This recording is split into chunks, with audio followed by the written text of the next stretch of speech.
Барыңарга салам алейкум достор. Срочно кайрылууга туура келди. Бүгүн интернетти эртең менен ачсам эле чубак ажы дүйнө салды дейт. Ушундай жаман болуп калдым. Ушундай маягым билейин дедим да. 45 жашында дүйнө салды. Канча 100 миңдеген кишинин атасы болчу, 100 миңдеген кишинин агайы болчу, 100 миңдеген кишинин досу болчу. Мунун да кадырына жетпей, атайын нервине тийип, шыпыргыны кандай коебуз, тик коебузбу, мындай коебузбу деп нервин жедик мында. Мунун ниети жакшы киши болчу, Кыргызстан кандай оңолуп кетет деген эле киши болчу. Оңолуп кетсе элдин баары уур эмес, көрө албаган киши болбосо, ич тар киши болбосо деп ушинтип айтчу да. Мен көп жолу бул киши менен баняга баргам, 2-3 жолу баняга бардык. 3-4 жолу мындай дастарканда отурдук мындай. Анан ниети жакшы киши болчу. Байкуш жалко, чын жүрөктөн жалко. Мен деле мындай Кудай деген кишимин. Абдулла Шейх деген 2016 жылы өлгөндө 10 000 киши барып койгонбуз. 10 000 киши. Ошондо мен 40 күн депрессияга киргем. 40 күн ыйлагам Абдулла Шейх өлгөндө. 40 күн. Мисалы, өзүм прокурорский болуп туруп, мисалы, балыкчыда иштечүмүн. Рыспек аваны атып кетти дегенде 3 күн ыйлагам. Не от того, что он бандит или я прокурорский, просто адилеттүүлүгү өлдү, эми кашасы чыгат дегем да. Анткени булар көпкөн эменин баарын столун чыгармап турчу да. Анан чубак ажы жаткан жер жайлуу болсун, топурак торку болсун. Эле абдан действительно чоң жоготуу болду да. Эми ошонун айткан сөздөрүнөн биз жазайлык мисалы ичтар болбойлук, көрө албас болбогула деп жүрүлүп өттү да. Ошондой болбойлук. Анан кайрылганга да туура келип атат достор. Азыр эми өкмөтүнөн дагы Элмирбек айткандай өкмөтүнөн да пайда жок, президентинен да пайда жок, жогорку кеңешинен да бүт баарынан пайда жок болуп калды. Губернаторунан да пайда жок, бүт баарынан пайда жок болуп калды да. Азыр эми самоизоляцияга киргиле өзүңөр. Мындай самоизоляцияга кирип бул оору аябай жаман экен. Мен келинчегим ооруп, капельница уже канча күндөн бери капельница алып атабыз. Эле эми өзүнө келип атат, Тым эле жаман оору экен. Бат эле өтүп кетчү экен да адамчы. Кудай сактады. Кризистен чыктык биз дагы. Анан көлдөн Караколдо уже беспредел дейт, орун жок дейт. Баканбайда, Түптө, Балыкчыда бүт жерде болуп атат да. Анан бая күнү Асөл Молдокматова Камчы Көлбаевка кайрылбадыбы? Ысык-көл дегенде жазап берип койду да. Рахмат да бир чети. Ага дагы бир негативдер жазып атат. Азыр эми мышык акпы, карабы, ким болсун, чычкан алса болду дейт. Самый главный элге жардам берсе болду. Азырчы эч кимисинен пайда жок болуп калды, эч кимисинен. Ошол эле Камчабага эле айтып коет элем мага, өзүбүздүн эле көлдүктөр, өзүбүздүн Караколдук, Түптүк, мисалы, Сыймыкты постоянно чоң казаттын эмелери, мүчөлөрү бүт баары чалып атат да. Больницанын баары нечеловеческие условия дейт, ысык көлдө бүт баарында нечеловеческие условия дейт. Камчабада эле кайрылайын, эми көлдүктүн мен дагы бүт куртойлорго айтып коюңузчу, колунан келчү, мындай щедрый адамдарга айтып коюңузчу. Ошо каждый больницаны жасасынчы. Мечит сала берип, мына биринчи алымыбыздан ажырап атабыз, мечит сала берип. Көрсө инфекционный больницалар салыныш керек экен да. Каждый районго инфекционный больница салдыртып бериңизчи. Айтып коюңузчу, крутой берешендер толтура коет, бүт сизди угат, мен билем да, баарыбыз эл билебиз. Анан бир эле чолпонтаны жасап койбой, сиз элдик кишисиз. Бүт Кыргызстандын больницасын заттыртып бериңизчи. Бүт Кыргызстандын куртойлорун айтып коюңузчу. Больницаларын оңдоп ала деп. 5 секунд оңдоп коюшат, эртең эле оңдоп коюшат. Азыр ким жардам берсе ошону ала береличи. Анан, мен Матраимовду знать не знаю, Азаттыктан көп билбейм, муну уже тажаттыңар мени. Мен андан көп билбейм. Ошону эле айтып атам. мен деле Райымы жардам береби, кимиси жардам берсе алып тургула азыр, кимиси жардам бербесин, Көлбаев жардам береби. Азыр Владимир Владимировичтен жардам сурашыбыз керек эле, бирок отношения анча эмес экен. Владимир Владимирович Путинден жардам сурасак болмок.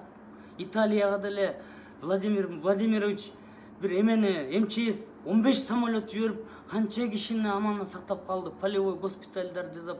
Азыр бизге деле ушинтип койсо абдан жакшы болмок. Биз Италиядан жакынбыз да орустарга. Бизге деле ушинтип койсо болмок. Андан деле суранабыз керек болсочу. Бүт баарынан суранабыз. Азыр ким жардам берсе, ошо биринчи азыр больницаларды жасаш керек. Больницаларды жасаш керек.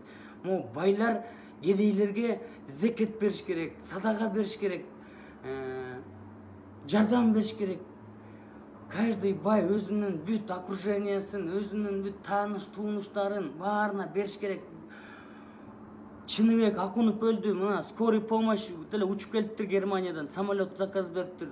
Ага, не успел, бүт мен Кудаймын менен жакшымын деген чубак ажуу сөйлөп атат, баары өлүп атат, бүт өлүп атат. Азыр президент өзү керек болсо азыр Кудайдын колунда эле калды. Эми бүт шалаакылык менен болду, ушу Абылгазиевдин шалаакылыгы менен болду ушунун баары. Космос абамдын өзүнүн эле абам бүт баарын талкалаш керек болчу, ушул камаш керек болчу. Бүт бар шалаакылыктан ушул хаоска келип калдык, достор. Азыр ким жардам берсе алгыла. Ким жардам берсе алгыла. Ким жардам берсе алыш керек. Аны мындай харам менен, парам менен бирдеме дей бербей. Айтпадым беле, бул пандемия азыр Италия чыпык болуп калып жүрбөсүн бизге. Мына коронавирус жок, мунун баары бүт шутка деп атып, международный аферизм деп атып, мына ишенбей атып, бүт баарыбыз. Оорубай элемин деген киши көргөн жокмун, достор. Оорубай элемин деген киши көргөн жокмун. Оорубай элемин деген бүт ооруп атат. Мен туугандарым бүт ооруп атат, бүт ооруп атат. Сестренкам, братишкам, мамам, папам жакшы. Мен бүт баарыбыз ооруп чыктык мына. Чыктык, Кудайым буйрса деп коюнчу ушу. Ооруп чыгып атабыз баарыбыз. Бул опасно экен да. Анан достор, бир туралык могу чоң казакты жамандап дагы, монтип да эметип атышат. Өзүңөрдүн, каждыйыңардын өзүңөрдүн партияңар бар, ошолорду карагылачы. Ошо мекенчилди крутой кылгыла. Мындай кереги жок чоң казакка андай беспокоиться этпей койгулачы. Мен силерге жооп бергенде алым да жок. Нет, и не надо, это истинага туура келбейт. Достор, могу байлар кимдер жардам берсе, могу больницаларды человеческий условия кылып койчу экен. Бүттү булар өкмөт, укмуш өкмөткө медикаментти саткан экен. Бүт баары эме болду. Азыр эме ызычуу кылбай самоизоляцияга кирип туралык. Азыр митинг кылып бирдеме кылсак баарыбыз өлөбүз, бүт өлөбүз. Митинг кылганда өлүм бул. Мындай жанакы чоң похоронго да барбай эле койгула желательно. Эми чубак ажыга өлсөк өлөлү деп барышты да. Мындай, бирок эмне айтабыз, баарын Кудай сактасын. Похорондорго да барбайм, мындай туруп туралык. Азыр могу байларга кайрылабыз. Байлар могу коррупционерлерине дагы, бүт баарына дагы могу элдиңерди баккыла азыр, каждыйыңар. Бүт продовольственный безопасность, бүт могу аптекалар менен сүйлөшөбүз анан. 10 эсе кымбаттатышты аптеканын баары. Бүт баарын билебиз ким экенин. Аптекалар укмуш жыргашты. Азыр ушунун баары кузат, азыр аптеканы куздурабыз биринчи. Ошо 10 эселенткенин азыр ошолор кредитти ошолор төлөйт. Могу кредит деп бир 100дөй киши чалды. Өзүмө лично кредит деп уже 3 ай өттү деп, каникулуңар өттү деп талкуулат. Ошо каникул болбоптур, бүт процент 3 айдыкка кошулуптур бияка. Эми 4-чү айдан баштап 4 эсе кредит келди дейт. Баарыбызга дейт. Келбесе азыр үйүңөрдү алабыз деп монтип жүрөт дейт. Төлөйлүбү же төлөбөйлүбү Сыймык байке дейт, айтыңызчы дейт. Эмне айтам? Ушул жогорку кеңеш во время пандемии объявить всем кредиторам кредитные каникулы деп кетсе, мыйзам чыгарса, ошону президент печатин бастырып колго алып койсо, вот сонун болмок да. А булар биздин оозубуз жабабыз деп, фейк деп, менин Facebook эмес страничкамды взламывать этип жүрүшөт. Мен Facebook эмемде. Достор, эл үчүн мыйзам чыгарыш керек эле да. Во время пандемии бүт банктарга запрет болсун деп койсо, деп мыйзам чыгарып кеткенде, ал мыйзамга президент кол койгондо бүттү, каникул болуп калмак. Өзбекстандыкындай, көп жерлердикиндей. Көп өнүгүп аткан мамлекеттерде 5%ке чейин берилет кредит. Международный стандарт бул 5%ке чейин берилет. Бизде 27%, частный кредитный организация 38%ке чейин экен. Процент менен бүт элди шорлоттор. Кыргызстан боюнча 60 миң үй алып коюптур банкирлер. 60 миң үй алып коюптур. 60 миң үй эмне болду? Бүт баары шорду болду да, бүт бомж болду. Бийлик аябай элин кууратты. Аябай элине да кас болуп калды. 4000 дизлайк алган история эмеде болбоптур. 4000 дизлайк алган история YouTube'a не болот азыр. 4000 дизлайк алдык. Азыр президентке деле айтып атабыз, просто азыр президент өзү илдетке чалдыкпайт деген эме жок азырчы. Гарантия жок. Азыр бүт баарыбыз Кудайдын колунда калдык. Азыр самоизоляция кылалык, достор. Өзүбүздү өзүбүз сактайлык. Митингге чыкканда бүт баарыбызга жугат, оптом өлөбүз. Наоборот, туруп турсак, бир 10 күн, 15 күн туруп турсак, өтүп кетет, может, өтүп кетет. Ошондой туралык, достор. Бири-бирибизди жамандабайлык, чоң казатты кандай деп жамандабасын, туура эмес болот да. Кандай деп жамандасын? Биз только эл үчүн деп аракет кылып атабыз. Только элим үчүн, жерибиз үчүн деп аракет кылып атабыз. Бүт баарынан ушунча суранып атабыз. Карапайым элдерде вообще преступление кылбай туруш керек да. Жаман болуп атат бүт жер. Эмдиги айдан баштап пенсия, пособие төлөнбөй калат деген имиштер чыгып атат. Мен ишенип эле турам, ошондой да болуп кетиши мүмкүн. Барыңар оорубагыла, достор. Чубак ажын жаткан жер жайлуу, топурагы торкол болсун. Рахмат силерге колдооңорго. Ушундай колдоп атасыңар. Ушундай биз силердин ишенимиңерди актайбыз. Силер чоң казатка жардам бергиле, элдин баары. Биз силерге жардам беребиз. Ушундай да. Мисалы, каждый райондон чоң казат ачкыла, каждый райондон ошол жерден шайланып алып келгиле бияка. Отуруп чоң бир уюм бололу да.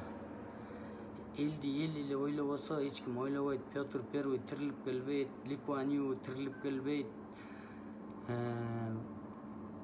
Обама келип, кайра келип бизге оңдоп бербейт. Ушундай да, достор. Өзүбүз оңдойлук. Бүт хаоска киргизди Атамбаевдин бүт кадрлары бизди хаоска тыгып салышты. Атамбаевдин кадрлары 100% хаоска тыгышты да. Ушу болмок да. Ушу адилеттүүлүк жок мамлекетте ушу болот. Элдин үнүн укпаган президенттерге 4000 дизлайк алат.